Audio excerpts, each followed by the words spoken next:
Hello, I'm Dave Harrell, editor of Match Fishing magazine, and I've been joined in the studio today by Stephen McCabeney from Daiwa, who's come along to give us a first exclusive look at the new TDSR3 range of feeder rods and float rods.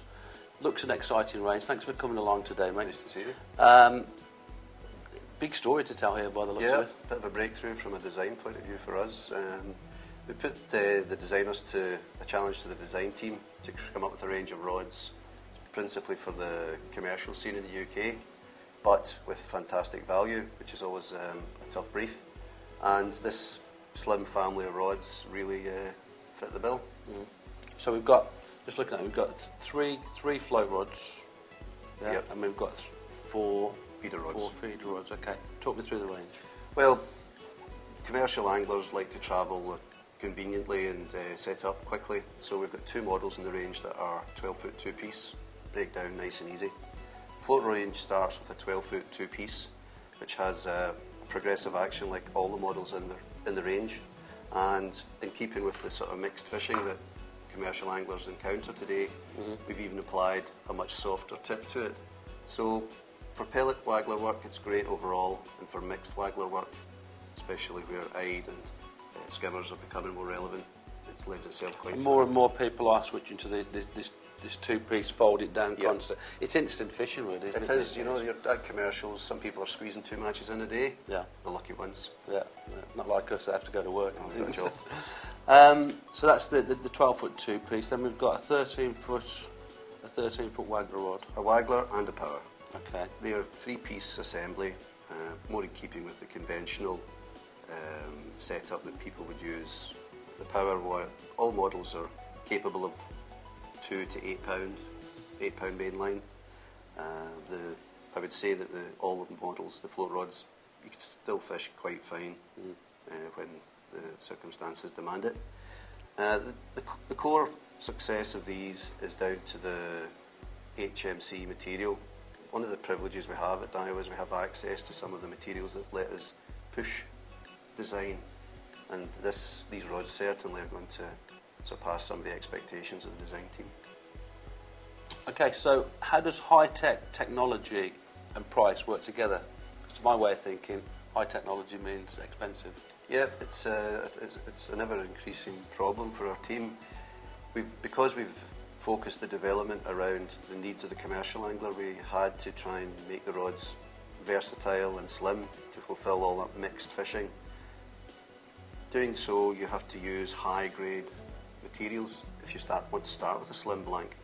And what we've been able to do, because Daiwa's reach worldwide and our capability technologically speaking, we've been able to access the materials that let us start with that slim blank, but fulfill all the performance criteria that these rods have to deliver. Now, doing that, we've still managed to hit the price point of £120 on every single model. They're all the same price, and we'll be actively promoting them, and people should be able to see them in the market. It's a fantastically low price, isn't it, in today's marketplace? That's marvellous. Feeder rods then. 4 rods, interchangeable tips. Yep. I assume, do these fit across the whole range? Yes, all 4 models use the same range of quivers. Because the rods are starting off slim, the final taper of the rod demands a really low diameter quiver. So we've created these carbon quivers that are designed to be more durable. 3 quiver tips are supplied with each rod, and you can tell from the sort of low diameter the fine assembly of them, but very durable and very capable in tough circumstances. And I think that's great. If an angler buys a couple of these rods for his venue or whatever, I think it's important that he can do that. If he does break one, he's got a backup tip, hasn't he? Yep. So just run me through the entire range of the feeder rods then. Well, we start off with the 11-foot 6, which overlaps nicely with bomb work. Here, red corn in the winter, skimmer work. It's a long time since Daiwa have had an 11-foot 6 in the range. So that overlaps nicely with the kind of medium range feeder work on some of the big commercials and some conventional silverfish work. 2 12-footers, one of which is 12-foot two-piece, again obliging that need of being able to dismantle the rod quickly. Yes. And a 13-foot model which caters well for bigger feeder work, distance still water work, and river work, which is up your brief really. And of course the thing is with this range, not only are we looking at actions, specific actions, we're also looking at different types of actions for distance as well, aren't we? We put that under the Department of Function.